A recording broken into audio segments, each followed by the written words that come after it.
Hello, hello. Welcome to the Squirrel Circus podcast. I'm the Rainbow Squirrel, and today I'm joined by my co-host, Ian. How's up? Hello, hello, once again. Yet once again, yet once again. This is gonna be going on for a long, long time, I think. But here we are, once again, still. How are you? How are you doing? I'm doing great. And today we're going to be talking about a very interesting topic, I think, that is going to provide a lot of groundwork for future episodes, which is this idea you've talked about of a religion of music. Now, I don't know almost anything about this idea. I So, mean, I don't either. I think it's just my imagination and what I have connected between the whole archetypal structure of other religions and how the music industry kind of works for us nowadays. It's interesting. It's interesting. Yeah, let's dive into it and see what see what walls we encounter. But yeah, yeah, let's get into it. I think the first thing I'd like to ask is sort of what is the framework at the like base level or surface level of this idea? I think the baseline of this idea, I guess it is just treating music history and what we know about music and celebrities. Because I don't know if it's a thing that only applies to music. Like I try to myself only see it as music, because music is the most influential piece of media and piece of art nowadays for me, but for many people it's not necessarily music, or at least the same way I see music. But it still kind of does the same job in society, the whole thing of celebrities, right? And it's well known that a massive part of the celebrities that the majority of people like nowadays and follow nowadays are musicians, right? Or artists or performers. And Yes.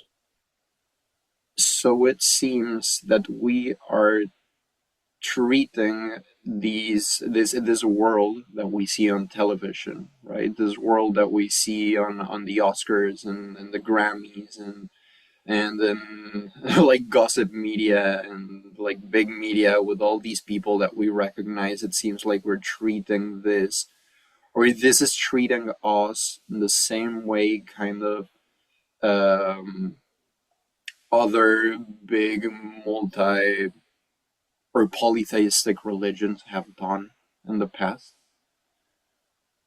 It seems to me. I mean, I am not that big in like in religious history, or at least as big as you are. So I think it's interesting talking about this with you. But I guess the only difference is that back in the day, all these characters that we used to follow and that we used to go pray to and that we used to go were completely fictitious, right?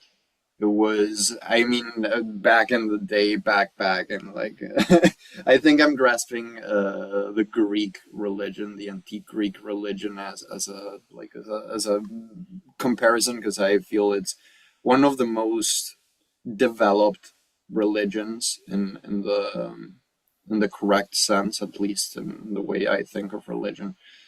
And it seems like it's something that organically happens, that we might or might not call religion. I don't even think that the beginning of the Greek religion was meant to be a religion, right? It was just like very creative people writing stories about stuff that they can relate to their own lives and stuff, and relate everything to big forces, to big powerful forces that kind of rule over every aspect of our lives, which are the gods, and we don't see the gods as rulers of our lives, but we see gods as characters that have battled with certain aspects that we relate to our own lives, right? And that's how we feel identified with them, and that's how we find kind of access to to the collective unconscious and to our own spiritual world to kind of get everything together, right? And that's where religion kind of is born. So it's an organic thing that seems to happen constantly. We have celebrities, right? Those humans love having celebrities. And nowadays, with how easy it is with media, like communicating the life of celebrities and the life of actual people, we kind of hit uh, a weird thing where we think we know these celebrities, right? And we know everything about them, but what we actually know about their lives is nothing. It's just whatever we can find on the media, which is, I mean, an interview from, I don't know, Kanye fucking West. Usually wouldn't last more than 40 minutes. And how many interviews of this guy are there? And if you compare that to like the whole life of the guy, it's just nothing, you know? It's you're just getting a glimpse into who this guy is. And you're not even taking into account that this guy might be posing a fictional character, right? A fictitious character before the media because that's his job, you know? So there seems to be like kind of a confusion. We seem to be worshipping celebrities in the same way we once worshipped gods. Or But demigods. there's but it's just different. Why is it different? I don't know. Or is it different? Is it different? I mean, it's interesting. I thought you were coming at it from a different angle. 'Cause I thought you were saying your religion specifically I is think music. yeah, I can go into that. It's I think my own take on this religion. I have kind of noticed it and taken it into practice for my own spiritual growth, you know. I feel like it's something that happens organically. We kind of, as humans, we need these icons to kind of relate to, you know, that everyone else relates to, and kind of. But then I feel like in such a complex religious system, you kind of have to choose what gods to worship. Yeah, that And seems right. I think you can do this very carefully, right? It seems like it all works in a kind of trendy way. It all works, and I worship this celebrity because I see that everyone else worships this celebrity, right? And if everyone else worships this celebrity, is because this celebrity represents something that we all believe, right? And or maybe I don't believe right, but since everyone else believes right, I might as well believe it right just to be part of the group, right? And it's a very natural thing that humans do. I mean, we are not solitary animals, right? We've always belonged to a, how do you call it, like a pack of monkeys? What is a, I mean, I A think nowadays tribe? we call it like a society, but Yeah, tribe. in biological terms, I don't know what that is called.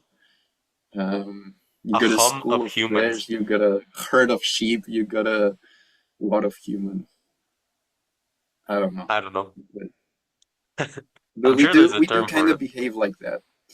And for me, I feel like it's kind of a bummer because it seems like this whole like organic happening religion is being taken advantage of, right? Because religion, I mean, it's something we have seen all the way throughout history, that religion is just an amazing way to manipulate people. because it really reaches deep inside a person when you talk to them through a force um, comparable to God's force.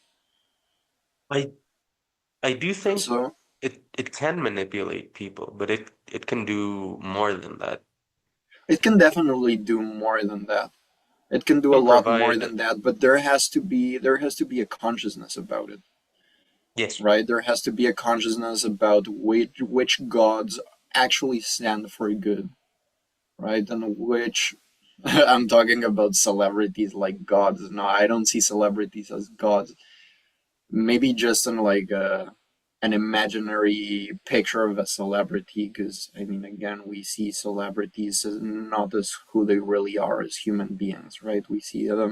We do tend to see them as higher human beings, which they're definitely not. But um, where was I going? how you specifically relate to the Oh religion yeah, of music.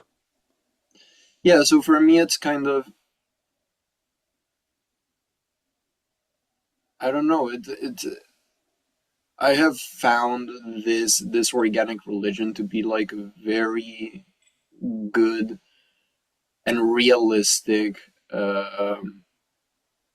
archetypical structure, right? A lot more because it's flexible, right? You don't there is no such thing as a right artist or a wrong artist, right? Not like in the Bible where you can't just go and edit the Bible, right? You can't just go and introduce a new character to the Bible. You can't just go and and kind of just turn the plot of the Bible by introducing a new God into it, right? But it seems like this other organic religion kind of reboots itself constantly with new characters coming in constantly and older characters standing and still standing strong for certain ideas that had never been presented to air before they existed, and they just like threw it out in the best way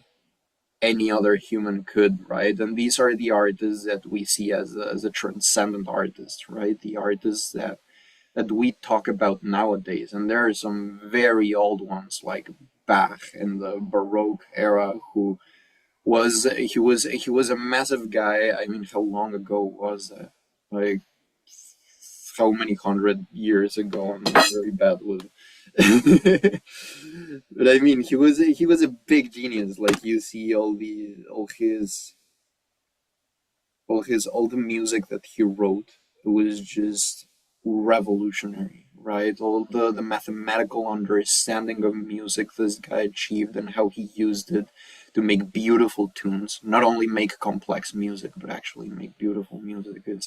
It's something that just stayed, right? And we have more closer artists to us in the timeline who also seem like they're gonna stay because of the message or because of the musical attributes that they brought into the musical culture. And the same way these like transcending artists exist, I think the majority of artists don't transcend in the same way, right? I don't know. I wouldn't be able to say why exactly. I mean, I think there are many reasons why.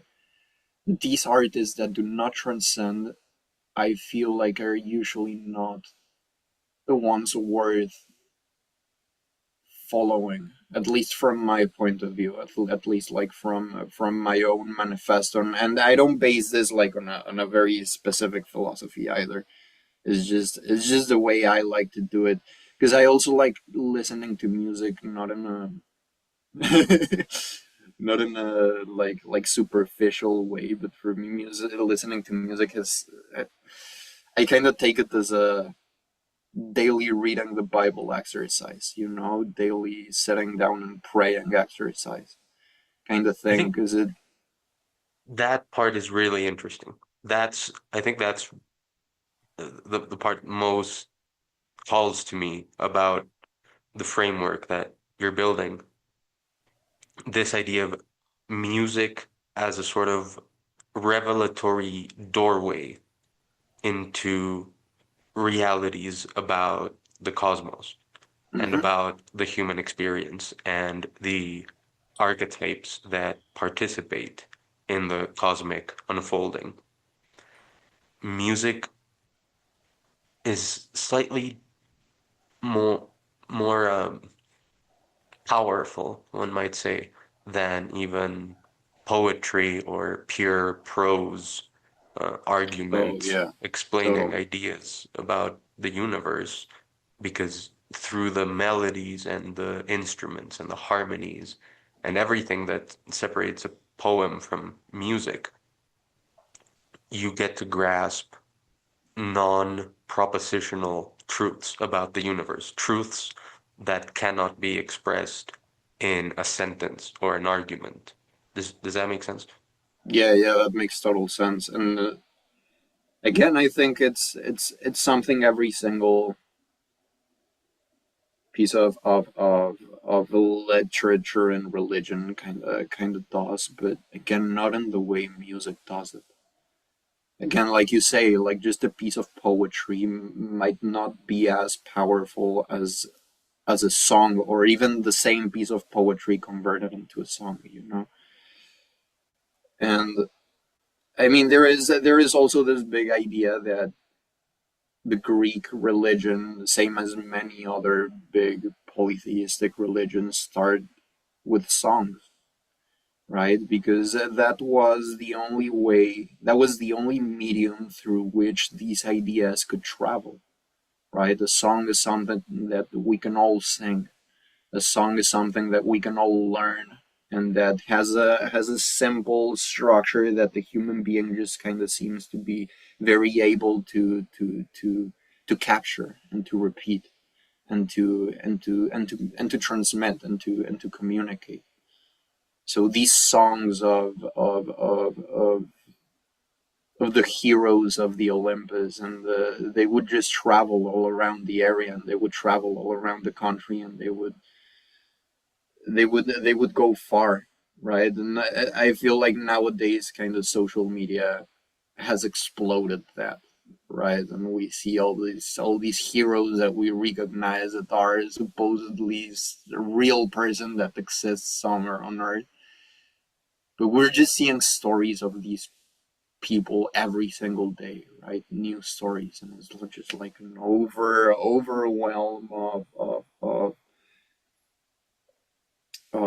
archetypical possibilities, and I feel it really, our brains are not completely ready for that.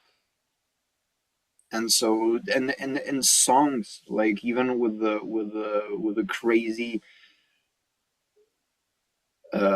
progress in technology, like we are losing certain ways of art to technology. It is true. I think we're definitely losing literature, not because less people are writing, but more because less people are reading. Right? You don't need to read anymore. And the big literature that still exists, the way people read it, is the way I sometimes read it myself, is through an audiobook, right? And because my brain is not able to read anymore, because I'm just not used to it. The same way with films, I think cinema is also kind of dying, because we are so used to short content nowadays. We're so used to watching maximum a 20-minute video on YouTube, which we're even like starting to stop doing. And so watching, like, the idea of watching a whole feature film, it just starts to feel far-fetched, right? Especially if it's an artistic film, and if it's a film that is not constantly stimulating you. It just seems boring nowadays to watch something like that. But music hasn't had that same effect, it seems to me. It was also shortened. Like we went from hour-long symphonies to 3-minute songs. Yeah, yeah, but there has always been 3 minute songs, and especially the songs that we sing and the songs that travel and the songs that transcend are usually 3 minute songs, right? Even the melodies that have transcended, like from 300 years ago, I don't know, Bach, Mozart, all the OG composers. Like what we recognize from them are not complete songs and complete pieces, because they would write pieces that were 2 3 hours long. Yeah. We can just recognize like uh, Melodies. little melodies from these pieces, right? The ones that kind of stick the most, and the ones that kind of the brain as a natural thing just kind of likes the most, right? And it seems like, I don't know. I feel like there has always been like a tendency for progress, right? Of not grabbing what works and kind of just exploiting that. Like there has always been a side to the musical world that kind of does that. But it seems like nowadays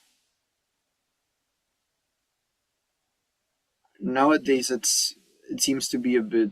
I don't know. I didn't live like in those times, so it's hard for me to compare what music has become nowadays. And I like to fantasize about it and say that music used to be better before, but I don't know if that's completely true. I just think I just think it's something that's still present, right? It's a door to spirituality that is still present, and that the same force that has destroyed other piece of art is kind of trying to destroy music too, and it's kind of struggling. It's kind of succeeding in some ways. It definitely is succeeding in some ways. I do think the most popular music nowadays is just very forgettable music compared to the most popular music back in the 90s and the 80s. Like the industry is pushing out stuff that is just it's just fun stories, right? And it's not the stories that are really valuable. The it's not We're forgetting sad music. We're forgetting existential music. We're forgetting profound music. We're kind of going for the easy. I don't know. The kind of the same we were doing with everything. Just humans like to go with a easy way of stuff. But going back to religion, I think I'm drifting away a No, no, bit this from is this is perfect. from the It topic. it's giving me a lot to think about. I don't know what to start with. I guess we should start with Orpheus. The first like musician celebrity I can think of in recorded history Hmm. was Orpheus. Okay. And do you want to walk through his story? Oh, I think we can, just for the sake yeah. of the So podcast. he is said to marry uh, a woman called Eurydice, but right before the wedding, she dies. And so he travels to the underworld and plays a song to the gods of the underworld, Hades and Persephone. Yeah. And they like the song so much that they give him a chance. Like, you can take Eurydice back to the living world, but while you're taking her there, you cannot look back. And at the very last second, Orpheus looks back, and Eurydice is condemned to the underworld. And then he spends the rest of his days playing sad music, beautiful music Hmm. about his lost love, which makes him catch the attention of a group of crazy cultic fangirls called the Maniads who rip him apart. dismember him. Sorry, Okay. YouTube. Damn. And it's kind of a happy ending because he gets to go to the underworld with Eurydice. So that's one.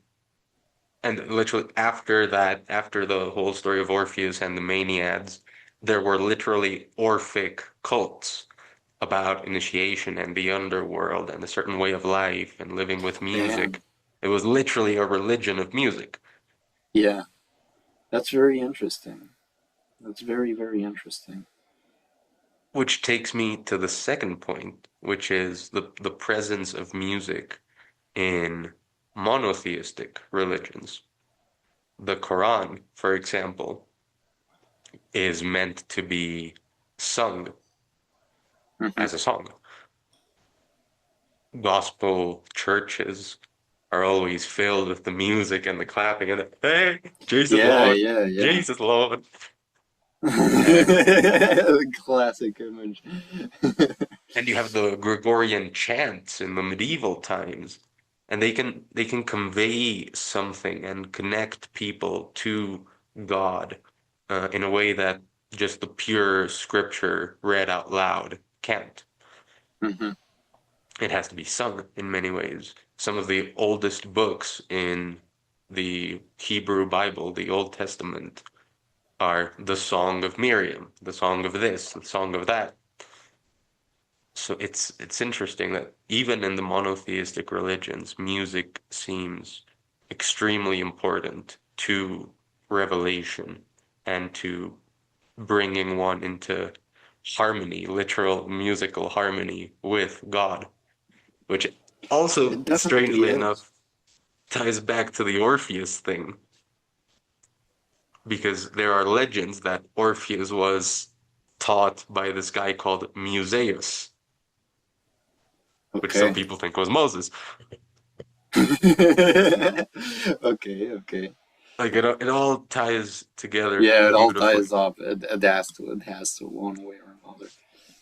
which leads me to the third idea, that is that maybe modern celebrities and even classical composers are not so much gods that are worshipped, but prophets that are trying to reveal the nature of the cosmos through the music that they create. Does that make sense? Yeah, that also makes a lot of sense. I think that's also a very good idea of looking at it because I feel like it's one of the big differences between nowadays and how it's working nowadays and how it did back in the day. It's that back in the day nobody knew who wrote these songs, right? Like they would I don't know, one of the big examples, but this is more on a theatrical sense, is Homer, right? The guy who wrote the Odyssey and the Mhm. Iliad, and like nobody knows who he actually was. It was just like kind of like the stamp that was put on all these stories, right? Yeah, it But wasn't a but it single was person. definitely not written by only one person, and it was definitely not sung by only one person, and it was just the idea of Homer was the idea of the mind behind the story, but the story really would shine through because it would live by itself, right? It was like an entity that would travel and it would move people and it would. Nowadays, it seems like it's kind of the same. We have a lot of Homers, and we know who these Homers are because we see their faces, right? We know Taylor Swift because we everybody has seen her face in the internet, and everyone has seen videos of her performing, and everyone has seen her music videos, right? But who the heck actually knows who Taylor Swift is? Right? Like Taylor Swift, the whole idea of Taylor Swift is not a human being anymore. I think it kind of ties to the gorillas thing that we talked about on the past episode, I feel like Damon Albarn kind of tapped into this and said like let's prove that people are not actually fanatics of this people, right? They're just fanatics of their ideas. So let's just create a completely fake band that there is no secret that it's fake. We're not even gonna pretend like the members of our band have an actual real life, right? And we're gonna prove that people are gonna fall for that, right? Because it taps into something a lot more profound that people kind of give it credit. Yeah, So it's it's again, it's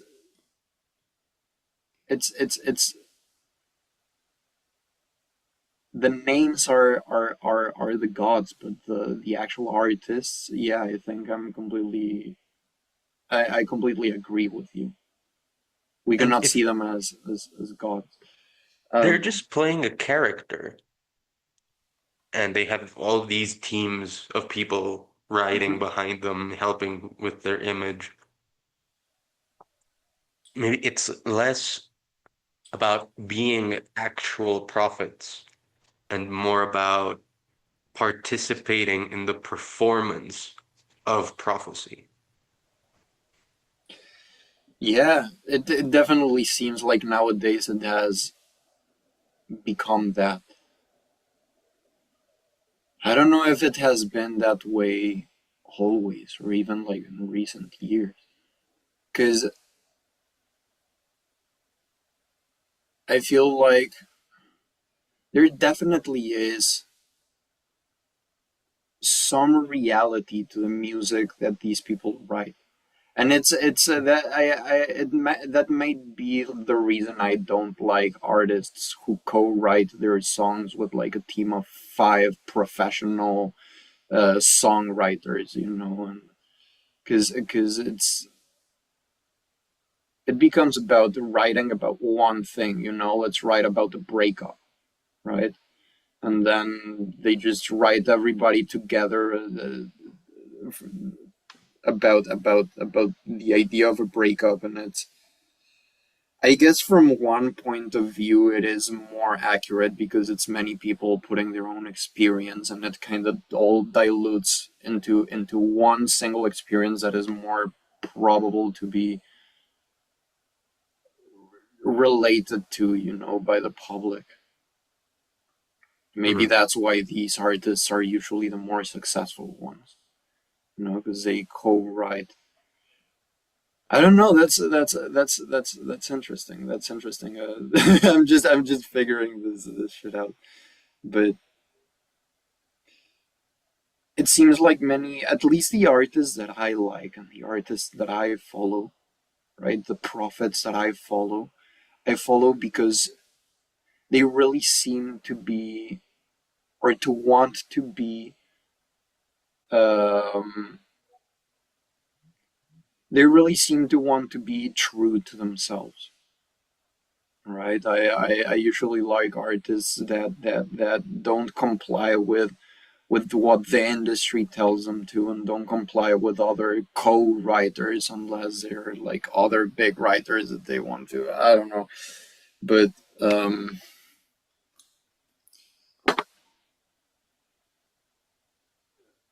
I don't know. It's. I think more than raising an answer in my brain, it just raises a question. Like how much of the popular music that is being dropped today and that is part of the big music industry is manufactured to create like an artificial performance of a prophecy. Like how much of that is really thought through.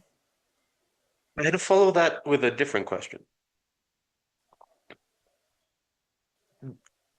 Does the artificial manufacturing of prophecy reduce it the value of a prophecy?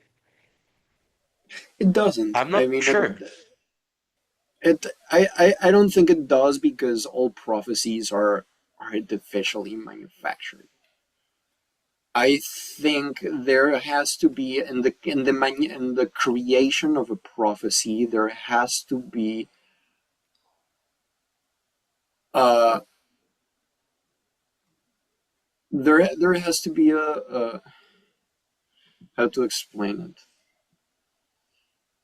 There has to be a human experience involved, right? Because the thing that we're trying to communicate in a song is something that we cannot communicate with simple ideas and with simple words. That's the whole idea of the song and the power of a song, right? That's trying to communicate this thing that you find inside of yourself and as a human being, and that you're unsure if other people feel, but you're not able to communicate this because you're like, there are no words and there is no vocabulary that kind of explains what the heck is happening. And so you go and you write a song, right? You practice writing songs to be able to express these things, these unexplainable things, as accurate as possible in a way. And so, if you forget about this and you start writing songs about the obvious and about the things that you can explain, then the songs start to lose. They do create more connection probably because more people can exceed to understand these things. But at the same time, then the level of connection and the level of purpose of the song kind of evaporates in a sense. Like, why would you write a song about something that you can just talk about, right? Why not use the power of songwriting to actually talk about these things that bother us as human beings, that actually take us to I mean, to all the shitty stuff that human beings are doing nowadays, just to focus on political Nowadays. power, the misogyny, the pedophilia, all this shit that is happening, and people are just How not is writing that enough songs about it. nowadays?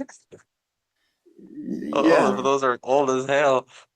they're old as hell, but people have always, well, maybe not always, but in certain points of history, people, artists especially, have paid more attention to that, right? And actually felt.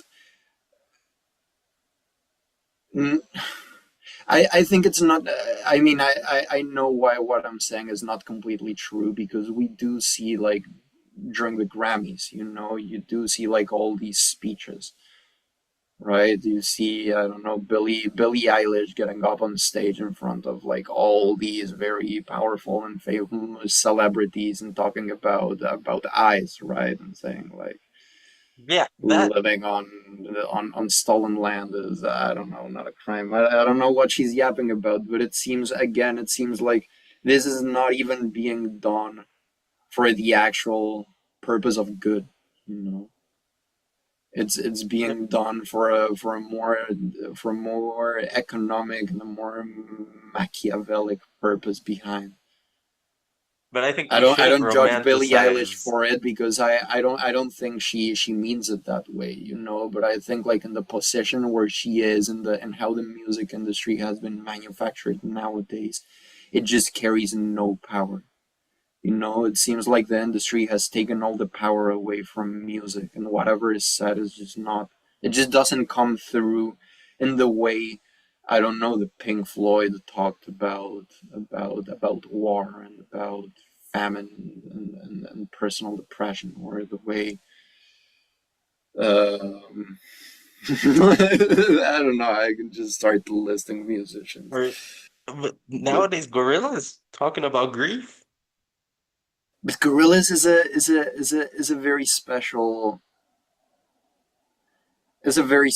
case nowadays because the whole idea of gorillas, right? Their whole existence is stands on this message, right? On this message of fuck everything, and we're gonna fuck it up from inside, right? We have gotten inside the monster, and we have the ability like to break it open, and they're doing great. I think the mountain. I mean, I'm gonna throw out like a very uh a very opinionated statement, but I think the mountain, if it does win a Grammy, it's gonna be the first well-deserved Grammy in a while. I'm not gonna comment Honestly, on I that, really believe so. I really but believe that. I can say that there are other groups as well, contemporary groups that or artists that do social commentary and do call Oh out yeah, stuff there is like there is a lot of that. There Aurora, is a lot of Melanie that. Mhm. Martinez. Yeah, I mean there definitely is a lot of that, but And they're huge. they are not the best selling artists, right? And they are not given the priority, right? If music was successful and by a standard of how of how revolutionary it is with its ideas and of how much it looks to communicate something. I mean, I don't know if that's possible. I think that really depends on the times and the moment in history. But I don't know if it's the industry or the public. 'Cause it's it definitely is the possible. public definitely has something to do too. I recommend watching. There's one documentary on Netflix that talks about the Woodstock Festival in the '99. Right? There's been I don't know, 3 or 4 Woodstocks, but it's interesting to see how the chaos that the festival brought in the '99, because the organization of the festival did not differ a single bit. It was like the exact same infrastructure. It was the exact same organization. It was the exact same idea for the festival, but the people just behaved completely differently, right? And the people reacted. That the music was also different. That's all. That's also important to say. The music was also a lot heavier. It was a lot more. I mean, you had Limp Bizkit, you had Rage Against the Machine, you had the Red Hot Chili Peppers, which are all regarded to be like very chaotic and very like anti-establishment uh, bands. When in the 60, what was it? In the 66, 60 or 69, Woodstock 69 or Woodstock 66. I'm so bad with numbers. it was It was very different because I mean the people who played were also like pretty anti-establishment groups and as anti-establishment artists, but not in an aggressive way. It was a lot more intellectual, right? It was a lot more about going and being passive and trying to show that a big, massive community can organize itself with just peace and love and music. I mean, it was also like very corrupted by all this like hippie ideal and all this, which kind of went down after all this happened because Yeah. I mean there was a big of evolution in how the but that's another example of how people just kind of change, how the collective unconsciousness seemed to be something very untamable, right? And it kind of just having a big group of people 40 years ago will just be a complete different behavior to having the same massive group of 250,000 people in the same place. Wait, People will just behave differently. there's another thing. I don't think to be valuable, music has to be political. It doesn't, but it's not. I mean, like the deepness in music Like I don't doesn't think doesn't have to politics be is that deep. political. It really doesn't have to be political. I think it's. I mean, we're talking about these like anti-establishment groups and artists because it's what has kind of had the biggest impact in society. But I think there is also Wait, I a have a big really controversial forgotten. statement and I want to see what you think about it. Tell me. Some Taylor Swift songs are deeper specifically than the song The Wall. Oh yeah. The thing is, I can really get into it because that's another interesting, yeah, that's another interesting observation. I'm not gonna say you're wrong, but the way the idea of the wall is developed throughout the whole album of the wall. Not the album, not the album. Just okay. Yeah, no, If I mean the song. Yeah, the song is. I think if you ask any of the original Pink Floyd band members, like, what were they thinking for the Wall Part Two, the Another Break in the Wall Part Two, they will tell you it was just a decorative element in the whole theatrical scene of the album.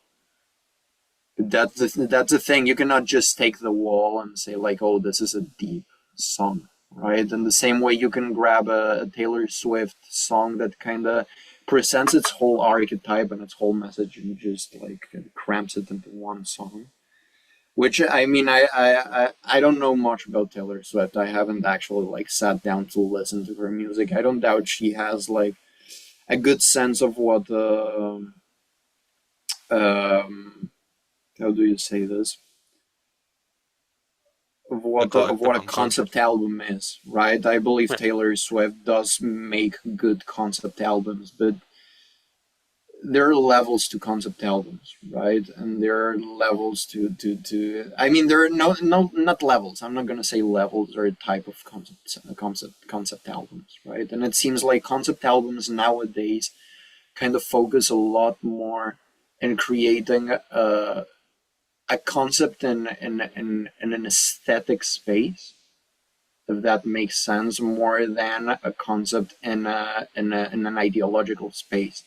Right, there are some albums that do a great job on putting both things together. I think The Mountain that we have talked about is a great album that kind of goes into depth in Yes. all of these possible concepts. Right, it creates an atmospheric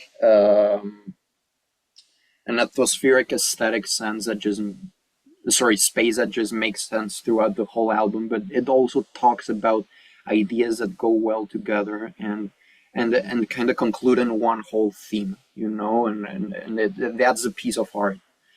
And I feel like The Wall kind of does the same as a whole album, not like in each song. It's not like it talks about. I mean, some songs talk about like very specific stuff, but it all kind of sums up into a theatrical act, right? That does tell a story from the beginning to the end. And Another Brick in the Wall Part Two, like it's just like an intermediate dance moment for the characters, right? It's just. Okay. But if you listen to what comes before and what comes after Another Break in the Wall Part Two, you will notice that this song is actually very deep. Like it does carry a massive sense of criticism and a massive sense, but it has to go like in accompaniment to the context of the whole album and to the aesthetic of the whole album. And Well, I do still think there are modern albums that get to the same level of like connectivity within the album, like Aurora's The Gods We Can Touch. yeah, I That one's agree with that. really close. Obviously, The Mountain, Melanie Martinez's K through 12, Yeah, very yeah. No, interconnected. there is. I'm not. I just think that these albums that are coming out and these pieces of art that are coming out that do come from something that is worth expressing are just not being pushed enough, and people are kind of. I mean, they still get massively successful, right? Like Aurora is still a very well known name. Um, you see some of them actually like climbing up to the top. I think. Um, The Mountain is definitely gonna do that. I think Tyler, the Creator, for example, is a great artist who is very true to himself, and he is on top, right? He is performing the opening of the Grammy, and he is like winning awards, and he is, but it's just like a very small part of the whole thing. And these are the artists that we should be listening to, right? And that many people are, and kudos to these people, but we should start looking at them and seeing them in a more spiritual sense. I'm gonna sound very hippie, right? Like saying this, very like, but I think there is an amazing opportunity to open the doors into a personal spiritual world that can really make the world better. And music is this one archetypical structure that is already built for us, and we can just take from wherever, and it's gonna work. It's gonna work. It seems like it's this one unbreakable power that has always been with us. This one friend. This one that really lets us talk to the gods and really lets us talk to humanity. I don't know. Just keeping that in mind. I mean, I keep it in mind for myself. It really helps me. It really lets me see what are the things that are damaging humanity nowadays, and it really lets me know what is the best I can do to not be part of the problem and to On the matter of the connection to the gods, there's there's this phenomena that happens sometimes when you're listening to a song and it hits. You get goosebumps. oh yeah. You get goosebumps. And the more intense the goosebumps, the more you know like what the hell is going on? This song is telling me something profound about the structure of the universe. Hmm. And it happened to me yesterday. It was perfect because I had already proposed this topic, and then I I met this girl, and she was talking about how her dad had just died, Oh shit. and my Okay. autistic immediately thought I have two songs for that. I didn't tell her because it would have Yeah, seemed no, bit. but that's But then on the way back home in the car, I listened to those songs, and one of them by an artist that nobody knows called Jessica Bio. Called okay. Someday. Someday by Jessica Bio. I was crying in the car. I was crying. I was getting goosebumps. I was like, what the fuck is this? Yeah, yeah, and that's a question I have. Does that happen to all of us? Is that something that happens to all of us, or does it happen naturally? Is it like a natural reaction our body has when the music we are listening to really matches what we're feeling and what we're thinking? I think so. I think It it has something definitely there. does happen to everyone, Yes. right? And it's something very special. Like in my opinion, it's one of the best feelings that exists. Finding a good song and listening through it and feeling that like goosebump and feeling that like and then wanting to listen to it again and just finding yourself listening to a song just over and over and over again. It's it feels amazing. It really feels amazing. Like it's I can compare it to a long day of not eating, like of exercise and not eating and just coming into like a beautiful plate of greasy fucking hamburger and like that maximum expression of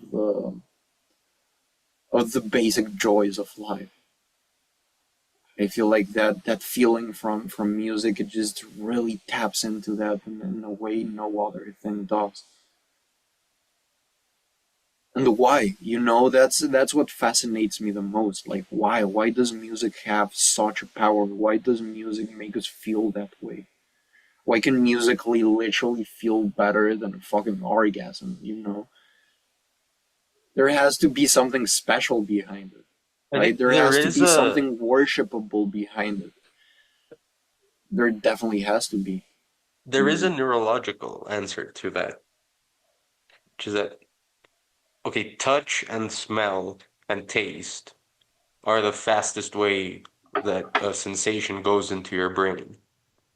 Yeah, But it's only a sensation. You like it's not a conceptual thing that's being transmitted to you. You can get concepts into your brain through your eyes, but that takes longer than it does yeah. through It your takes. ears.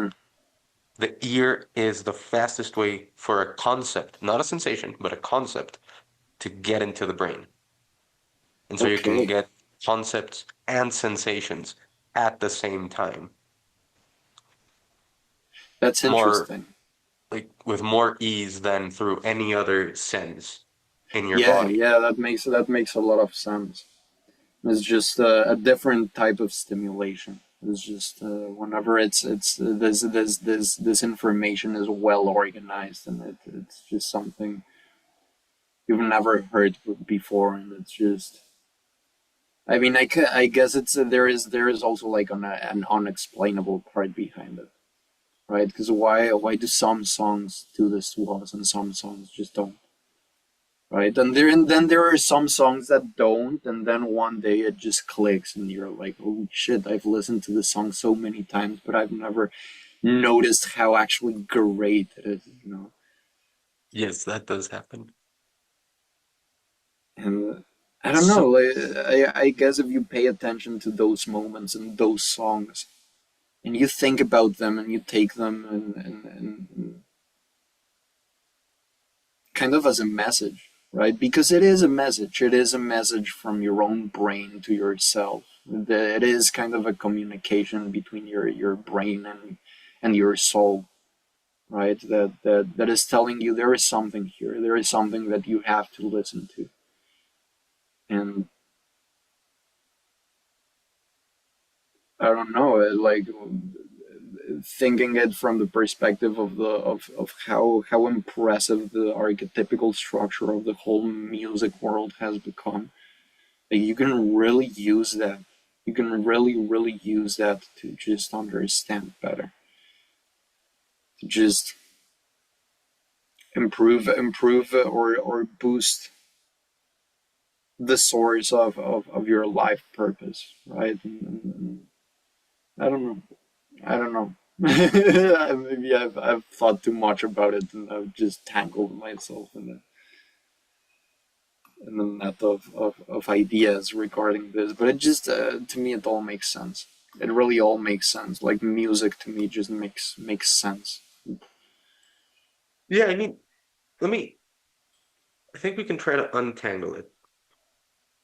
So, music has this capacity for revelation and for connection with the universe and a sense of meaning and understanding. Hmm. So, around these prophecies, or more like cults start to form, cults of personality start to form around the public faces of the creation of these prophecies, which are the celebrities, the Hmm. musicians, the artists.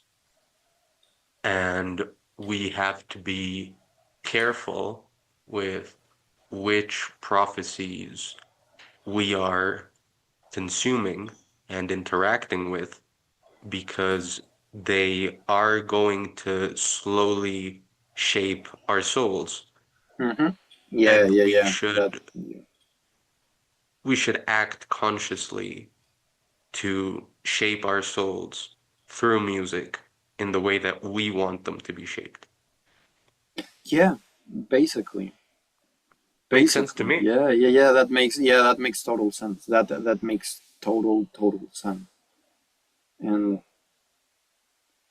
I guess that seems to be very related to the idea of why when the world kind of gets fucked, the music also changes with it, right? It's just there is a connection there, a very, and it's a very it's a clear connection if you think about it, but it has become very blurred, I feel. But it's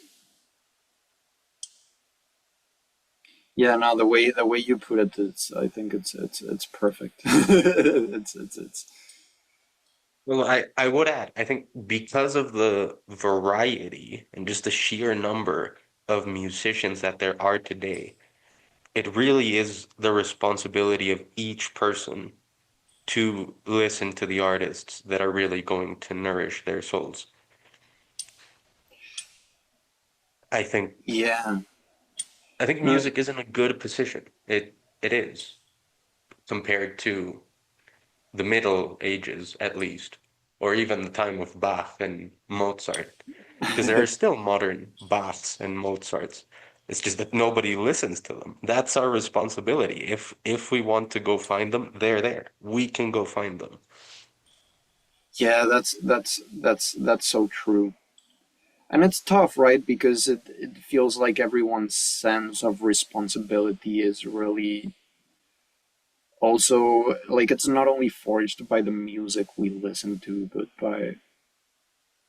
by the culture someone grows up in, and by in general by individual personal history, right? And it is true that we are all different, and that some things resonate with some humans a lot more than they do with other humans, and sometimes it's just very difficult to understand, especially if you go to certain countries, like does where do my problems are actually coming from? You're born in a dangerous, poor third world country, favela, and your problems are dictated by something very but very different to what the to someone who is born in I don't know, in Madrid, Spain, or in or in California, I don't know, Hong like Billie Kong, Eilish. or in Tokyo, Japan. Like it's so the music kind of also responds to that, it seems. And so the values that seem worth it for a lot of people are just very different in the rest of the world. It's interesting. It's just difficult, right? Like trying to pretend that there is a solution to kind of getting rid of all the bad music, and getting people to listen to what actually nourishes society. It seems like we have to stop thinking about ourselves and kind of start thinking about the world, and that's just kind of difficult. I I reverse guess that. we've tried. I think I think we need to stop thinking about the world. Let's start thinking about ourselves. You think so? Yeah, I think because if we're always, there's this rule from Jordan Peterson. Um, right now, my room's a mess. Uh, get your own house in order before you try to criticize the world. Like, Yeah, that's if every person focused on themselves and what's going to nourish their own souls, musically speaking, rather than trying to change the way that the public is or the music industry is, yeah, yeah. then the music industry would get better. I mean, yeah, that makes a lot of sense, but you kind of have to listen to both sides, right? Because to understand why you have to focus on yourself, you have to understand how this translates into a change in the world, and to understand how that translates to a change in the world, you have to care about the world. And it's difficult to stop caring about the world and just care about yourself, and vice versa. I don't know. I think there is also like a big problem with people thinking just about themselves and not actually understanding what is better for them. It's I think That's I true. think ethics become like a very important part in this, right? Because I mean it can really be the best thing for me just kidnapping a child and and extorting their family to buy This him is a back, hypothetical, and YouTube. This is a it's hypothetical. hypothetical. Yeah, it's hypothetical. But the ethics, like how do we communicate the ethics? How do we make the ethics be the same all around the world and for every individual human being? Right? It seems like it's a problem you have to attack from different Yeah, I sides, I but am working on that. I am it seems like structuring my music. It writings to seems it attack those seems to me. problems. Yeah, I no, am. that's heroic work. That's heroic work. I guess. Yeah, I mean, someone has to think about it, and hopefully someone finds the way. And someone finds the way, whatever the way might be. I and is that gonna be the rainbow squirrel? I really hope so. I really hope so. But yeah, music is this. I mean, we have agreed in the past that religion is a is a supreme societal organizer, Hmm. right? That is a supreme societal organizer and the supreme personal organizer. And music is just an archetypical structure that is already built for us, right? No matter what the fuck happens on earth, no matter what we're doing, we're like music is gonna be there, and the songs are gonna be there, and we're gonna be able to lay back on that and kind of look at the world from a collective point of view through music. And I don't know, might happen, might not. But let's just I don't know. I'm just gonna keep writing songs myself with the Hell hope yeah. that I Ian's can I gonna can keep I can I can make people or convince people that some music is good and some music is just not that good. And my music might not be like the best, but I'm gonna try. I'm gonna try my best. we're gonna try. Ian's gonna And the keep question writing is music. is for the spectator from one of those six people that watch your videos. What are you gonna do? What are What are you? you gonna do? What are you gonna do If you made it this far into the video, if you? Damn, it's gonna what are you happen. gonna It's do? gonna happen. Because I'm gonna tell you what we're gonna do. Ian's gonna keep writing music. I'm gonna keep writing essays. We're gonna keep making podcasts, and hopefully you're gonna like and subscribe. Thank you so much for watching. Bye. Bye bye.